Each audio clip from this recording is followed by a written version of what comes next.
It doesn't take much for stories to be coming out from behind the scenes with Manchester United. A little bit of a bad patch, and you know what happens. Stories start to circulate. We're talking Casemiro tonight and what he thinks or what he thought of Erik ten Hag's tactics last season when he came under more criticism.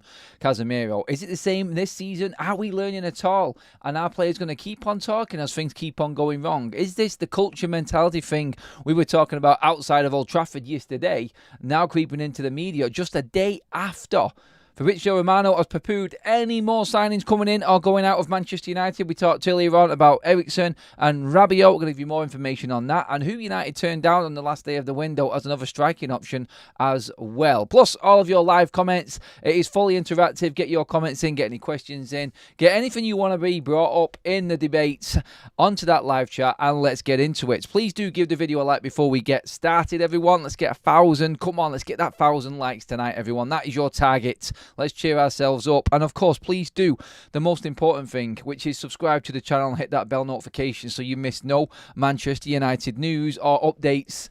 We're going right into what's happening with Casemiro. Now, this story circulated earlier on, and I want to just bring it up because I think it is important because we're talking about an absolute world-class player here on an intelligence level beyond. This guy is a smart operator, Casemiro.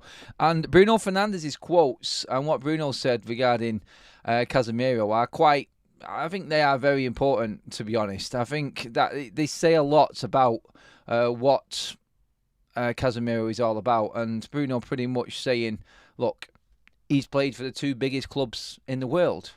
He's going to get over this. He knows what criticism's coming his way and he'll deal with it. He'll be fine. But that's not the main thing. Like, Casemiro knows what it's like playing at a big club. But he also knows what he expects from a big club. And remember them words that Casemiro said when he was watching that Brentford game. Ten Hag's second game in charge at United were 4-0 down at half-time against Brentford. Remember Casemiro and that famous quote, it was, he actually rang in and Messi says, tell him not to worry, I can fix this.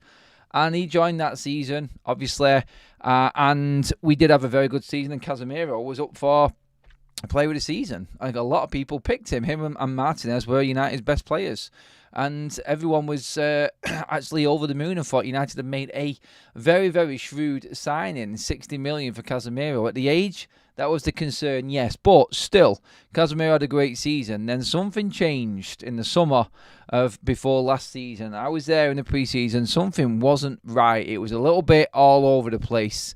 Yes, we also had the World Cup coming off the back of that and everything that was going on there. But something went wrong there. And then you're getting stories that are coming out now, circulating about Casemiro talking about how poor Erik ten Hag's tactics are. And now, look, this isn't necessarily just the media jumping on to United playing bad and making a story out of it. Now, you would normally associate that with Manchester United, you would.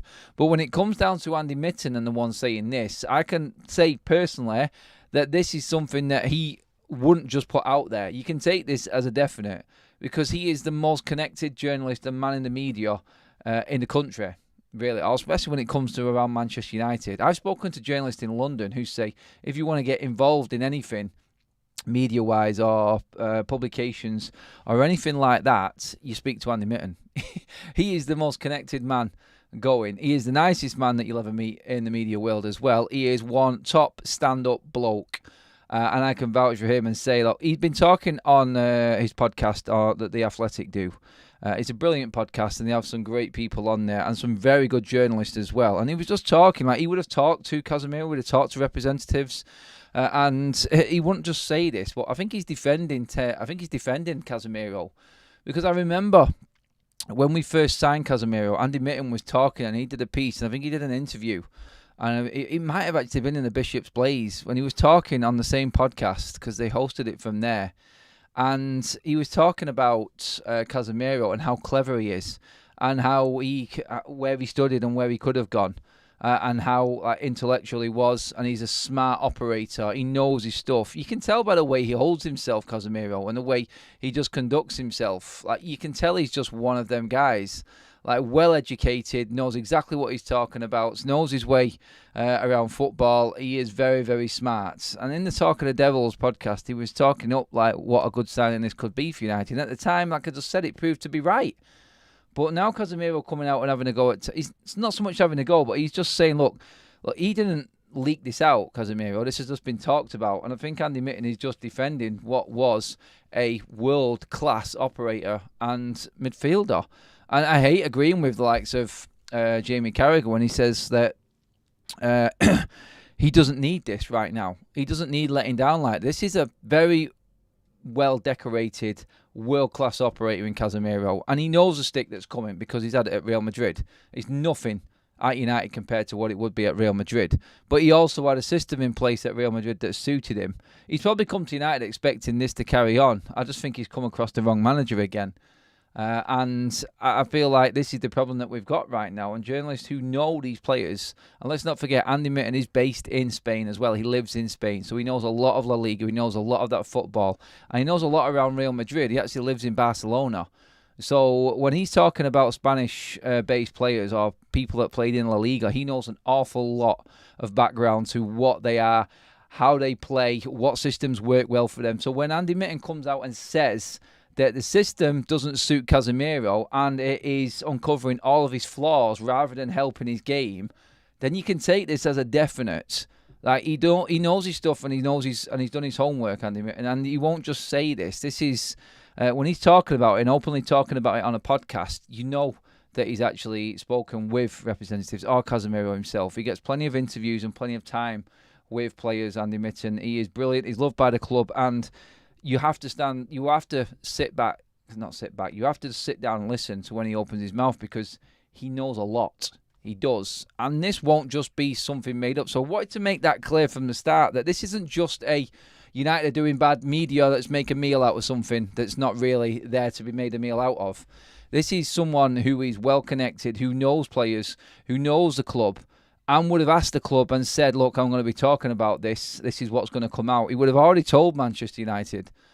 And this isn't going to get him in trouble with the club. This is how the media work. They will tell United what they're going to do, and then they may not like it or not. But look, facts are facts. Sometimes players need defending from the criticism as well. And when you've got a man like that in Casemiro, who has won absolutely everything there is to win and performed at the highest level for years, then crumbling at Manchester United, one of the so-called greatest clubs that there's ever been, there is something fundamentally wrong from within. And it's all pointing down the same direction that we've been talking about over probably, the last 7 shows now after this Liverpool game. It's the same issue every single time. When you've got world-class players that don't fit into a system, then the system isn't right.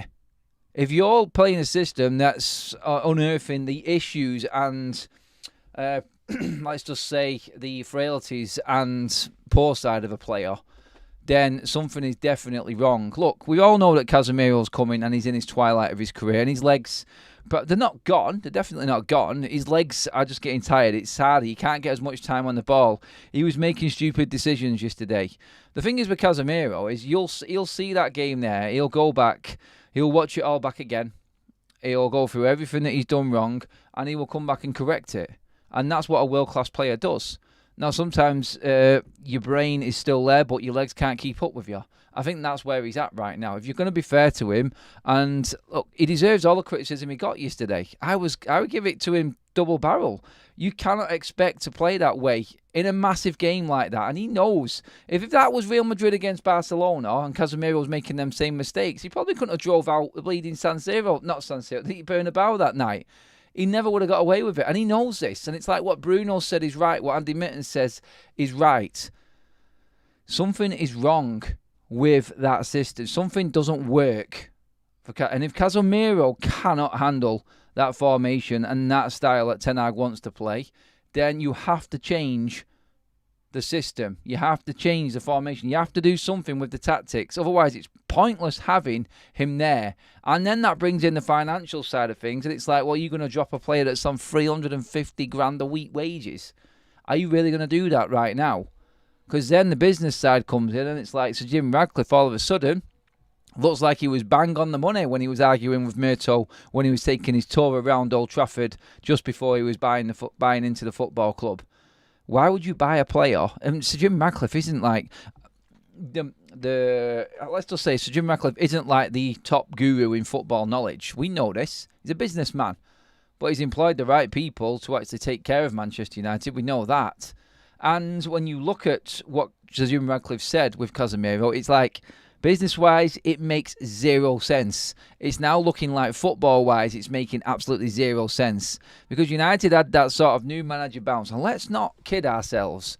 Man United literally crawled over the line in that season to get top 4 with Ten Hag. Yeah, we got the League Cup. And literally after that League Cup in February, United's form just fell off a cliff near enough.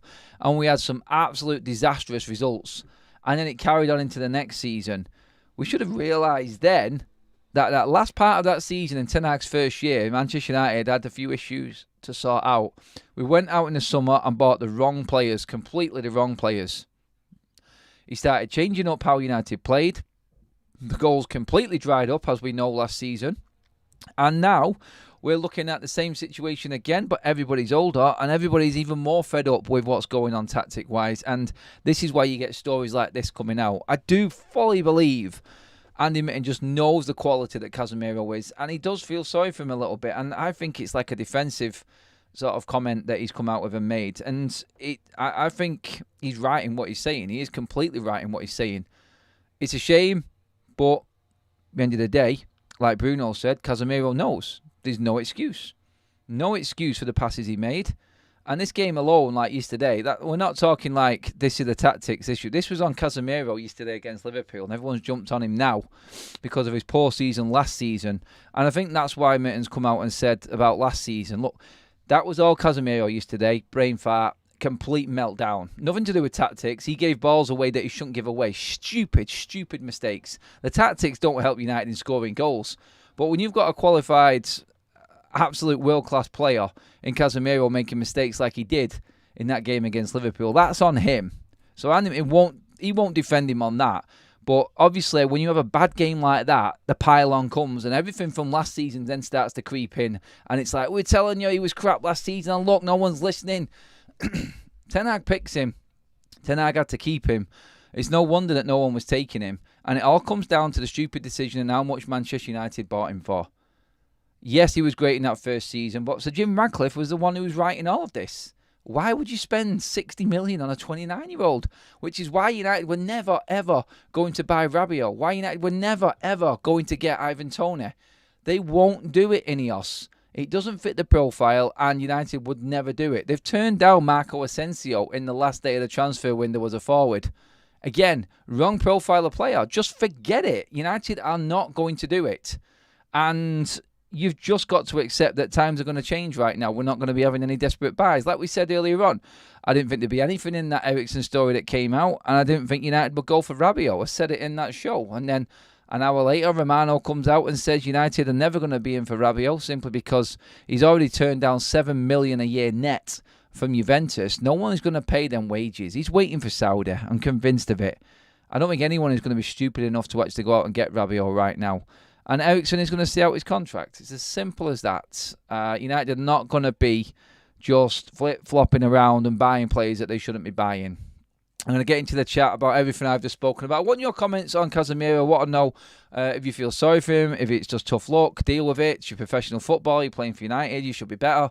Let me know what you feel in the chat. I'm going to come to that now. We've got over 1,400 in the room, guys. Only 223 likes. Let's get them likes going upwards, please, everybody. Let's get the video rocking and get everyone sharing this video as well. Let's get more people in the debate. And obviously, make sure you have subscribed to the channel. We do everything here talking about the ins and outs of the club, the transfer window. Obviously, you've seen all of the action from yesterday. Some of the videos are doing the rounds big time on social media right now. I think the clip of James saying that the fan base are to blame as well as some of these players and everyone else at the football club. Go watch that one. Nuruddin saying it's Ten Hag's fault that Rashford is playing the way he's playing. He's blaming Ten Hag for Rashford and his attitude and the way that he plays right now. There is loads out there. And there's also me having a little bit of a rant about how Liverpool beat us in second gear, but you've already seen that already. Raw emotional reactions outside the stadium having been beaten by your biggest rivals. It's hard to curb the sort of anger, I should say. And that's how everyone came across yesterday. It was just like, oh, God. So it was just like, yeah, someone just got a big wet fish and gone, tush, tush. right across your face. Welcome back. That's what it was like. Oh, God. Okay. Let's get into everything in the chat. After 30, your feet don't do what your brain tells them to. You lose milliseconds. Yeah. I know, Stu. I know, mate. I know. 1,500 in the room. Thank you, guys. Loving it. Keep it coming. Keep it coming. Make sure you like the video. I'm not Ten Hag out, but I would give the job to Ruud now because I don't want the season to be over before they make a change. That is the turning point. I'm going to get into something else that has been said about Ten Hag as well after we've gone through this Casemiro section, guys. So stay tuned for that. Cas made mistakes, but why was Bruno the nearest defender in the box? Why are we ignoring all the other players being out of position? I don't think we did, Louise. I think every single player got a lot of stick yesterday. A lot of people were telling me that we should have just cashed in on Bruno instantly. I think everybody realises the problems that we've got. Nobody's picking up on Leacher having a shocking game. The cult hero, the Butcher, he's been pretty crap for 3 games. Let's not kid ourselves. Like, Leacher will be fine, but let's not rid him of any of the blame for the issues that we've had in the last couple of games. He has been as culpable as the other defenders. Like, he is part of that defence, and United have shipped 6 goals already. So we're averaging 2 goals conceded a game with Leacher at the back. Do you know what I mean? So, yeah, let's not forget about other players. Louise is right there. Like, don't forget, like, it's not just Casemiro. He made individual errors that are going to be highlighted, but the rest of the team were absolute dog shit as well. This player has won 5 Champions Leagues. Perhaps he has slowed down. He is a good player, and we are building a team. This game came at the wrong time. So did Brighton. No guarantee Ruud will be any better, sadly. Not a lot of experience, says Babs. It's a very good point. I'm actually astounded to hear we have a system. Yeah. It's one that doesn't work. That's the name of it. One-man midfield will never work, whoever they put in there. You feel like, don't you? Like, for Manuel Ugarte, there's a lot riding on him. The expectation level, like, I keep saying it. Do not expect Manuel Ugarte to fix every single problem. United are not going to be playing brilliant football just because Ugarte slipped into that midfield role. It's not going to happen, so don't expect it to. Like, you've got to give the guy a chance to bed in. The only thing that I actually agreed with what Ten Hag said yesterday was it's going to take him time to actually bed in. I don't agree with the fitness side of things. I think he'll be playing for Uruguay, and there's no reason why he shouldn't be playing against Southampton for me. Casemiro's legs have gone and his passing is off. There is no tactics or business side to Manchester United under Ten Hag. Big up. We need an Ugarte, Casemiro midfield, forward Xerxes, Højlund when fit, and Ahmad says that. Eric Ten Hag brought 8 players in. He needs to be the sack. He's here for 3 years with 3 points. What a clown. Oh, DB Cooper. I remember watching Barca lose 8-2 to Bayern, and they consistently forced themselves to play out from the back while Bayern pressed them into oblivion. No difference to what we did yesterday, except Barcelona adapted from there and moved on. And United have never moved on. We've stuck where we are. We've just not got any improvement at all under Ten Hag. We're gradually getting worse, but we're actually on our right cup side. Richie says, it was McFred's fault, Glazer's fault, how many others' fault? Let's not kid ourselves. Casemiro, Eriksen, shot Bruno. Casemiro and Eriksen shit. Bruno not far behind. Big mistake, Bruno contract. I don't think Bruno's contract was a mistake. Honestly, he had a bad game. He's definitely better than what Casemiro and Eriksen are right now. We can get more out of Bruno, but Ten Hag needs to get it out of Bruno. Like, these players are just going to keep on getting picked unless Ten Hag does something about it. Drop Bruno for a game. Say to him, look, like, you weren't good enough as captain for this game. Nobody is bigger than the team. Nobody's bigger than the club, and you may be the captain, and you may be our best performer. stat-wise, numbers and everything like that, but you're going to sit this one out because you haven't been good enough. Ten Hag needs to make that call. There's only him who can do it. It's up to him. Did Casemiro actually walk out at half-time, or was it bullshit? Stu, it was complete and utter bullshit. I know that for certain.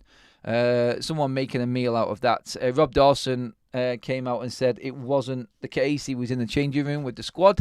And Ten Hag came out later on and said it also when asked. So the journalist and Ten Hag, people who were actually at the ground, actually clarified that Casemiro was still there with the team at full time. He was in the dressing room. Probably feeling a little bit worse for wear, to be honest.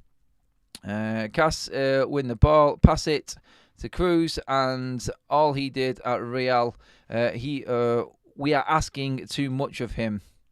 Alright, so basically, King Flock says all he did was win the ball back, do his bit, pass it on to Toni Kroos or the better midfielders, and away we went. Like, yeah, there is probably an element to that. There is an argument for that, definitely. Come on, guys, let's get them likes up. Let's get over 400. See if we can get round about near 600 live likes. We're at it. 1,500 in the room plus. Thank you, everybody, for joining us. Another thing on Erik ten Hag. Who has he bought that's been a success? Look, okay, I've got something here right now in front of me. Let's get into the Ten Hag factor right now. And you guys tell me. So I'm going to read them out. And you guys can tell me. So, forget the spend. It's astronomical. Since Ten Hag has been, like, the significant signings at Manchester United are only the significant ones.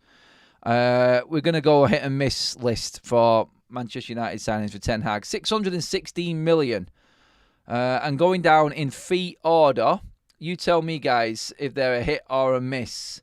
Just put the name of the player and then miss next to him as we go down the list and fill out the live comment section. Antony cost us 85.4 million. Rasmus Højlund, 72 million. This is with all add-ons and bonuses included, obviously, like Sky like to do.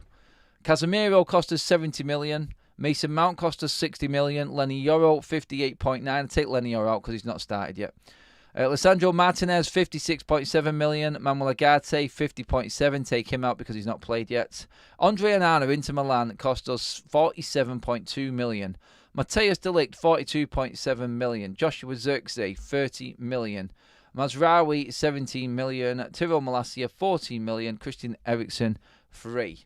You guys in the chat tell me, like, which ones of those, and just go through them all, put the names there, and say miss, hit, whatever you want to say. Get filling up the live chat right now. I'll get through as many of them as possible. And obviously take into consideration, like, the new signings this summer, I would say. That's all. Because they haven't had chance. So don't even bother with them. You know the ones that we're talking about. The ones that, like, the Antonys. Oh, God. That name. Forgot all about him. Does he actually exist? We've been talking how long about Antony not getting into this side. It's been proven, hasn't it? First few games of the season. Like, honestly, what is the point of that guy? Ten Hag is going to leave a mess behind him when he goes. He really is. A lot of people. Anthony miss. Højlund and Jory is out. He's yeah. Højlund we need to see back and playing again this season. Mount miss, definitely on that one, I agree.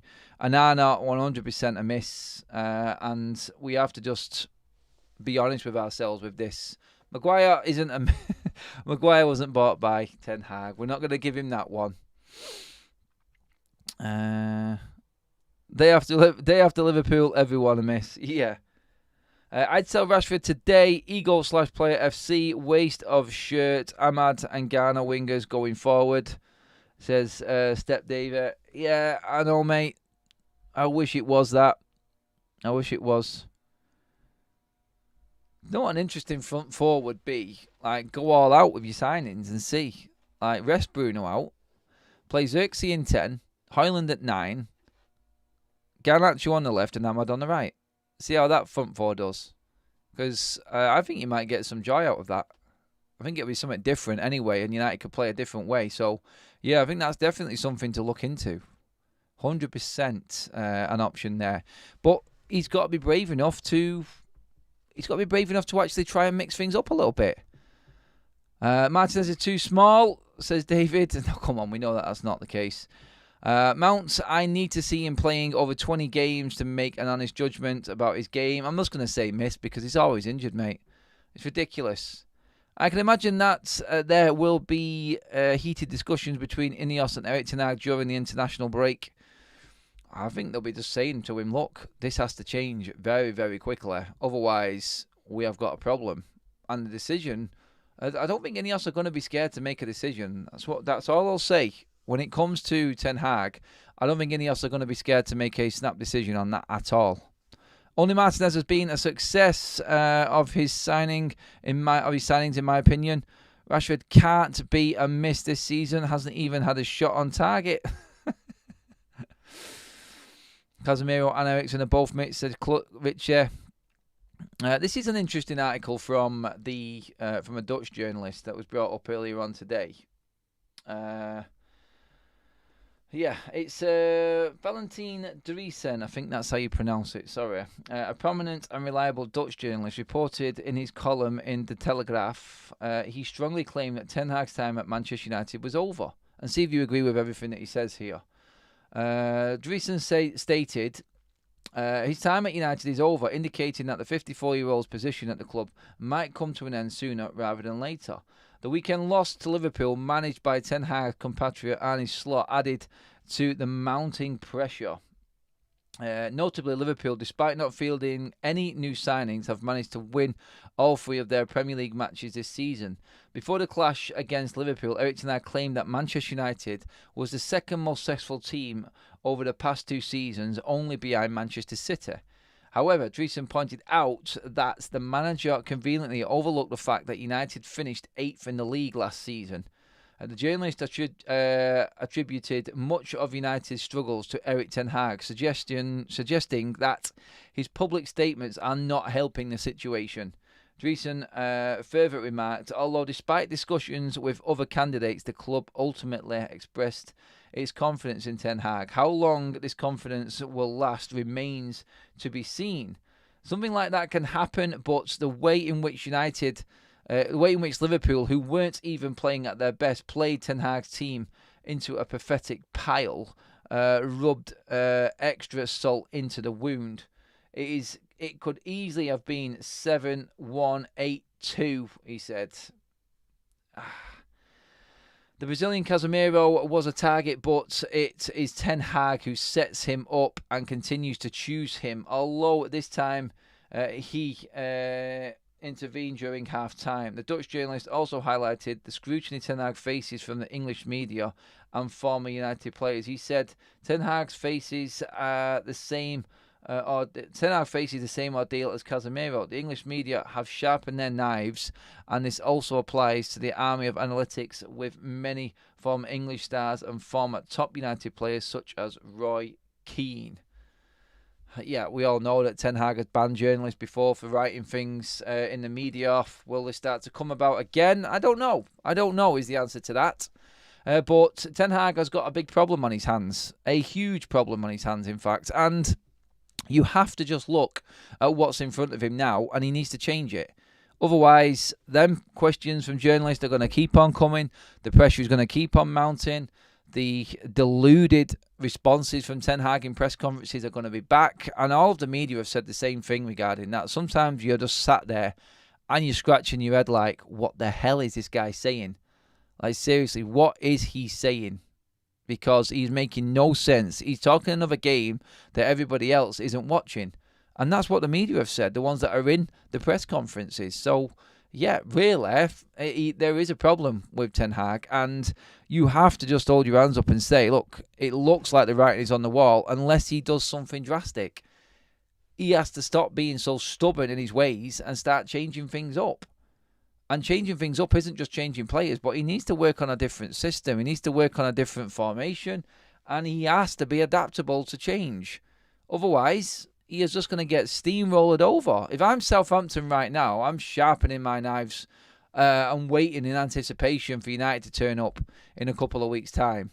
Same with Crystal Palace, who have already got a great record against Manchester United.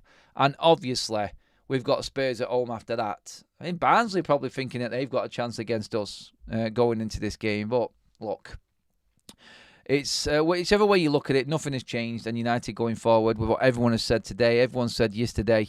I think it's just going to go on for a few days. We're going to get more and more stories out. Casemiro definitely made the scapegoat yesterday. Look, he deserves all the criticism he got yesterday. But for the pile-on of people, I feel like that is why Andy Mitten has come out and said what he said. I do believe that there are people out there that still understand that, look, Casemiro is being hung out to dry by Ten Hag a little bit in the tactics and the way that he's actually setting this team up. It's not helping Casemiro. It's definitely not helping other members of this team in the way that we're actually playing.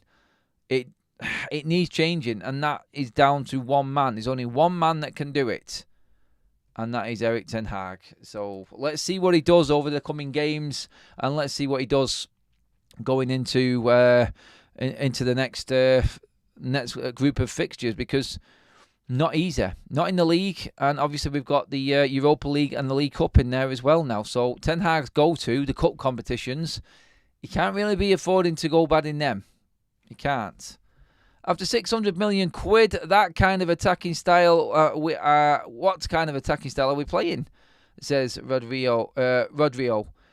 Chris says, if we do not see Agate for weeks, like Eric said, that's shocking. He has to come in. Barry says, people bigging up Agate who hadn't heard of him 2 weeks ago. It's going to need more than one man. Need to drop Rashford. Everyone is banging exactly the same drum. But guys, that is our show finished for tonight. I'm going to be over on United View with the guys dissecting the Liverpool game, no doubt. Having a good old group discussion over there. So if you want to catch me over there as well, make sure that you guys also do give the video a like on your way out. We're nearly at 500 live likes. If everyone in the chat right now just gave the video a like, we'll be smashing the 500 mark. And then we're probably on track for that 1,000 that we want. Make sure you've hit that subscribe button as well, everyone. Make sure you've hit the notification button as well to make sure that you miss out on no Manchester United updates and news. We got you covered on everything. A little bit of a shorter show tonight because I am jumping across on Monday nights, as you guys know, to the United View. So I'm over there now having a good chat with the boys about, again, the Liverpool game. Sadly for me, got to revisit it all over again. But yeah, that is us all finished, everyone. Thank you so much, mods and members, everyone in the chat. Loved it. Great show again. We'll be back at 8 o'clock tomorrow morning, everyone, with your updates. Let's see what happens overnight, shall we? And we'll get into another discussion early in the morning. Until then, have a good one, everyone, and I will see you all tomorrow morning, or maybe even on United View in a minute. See you later.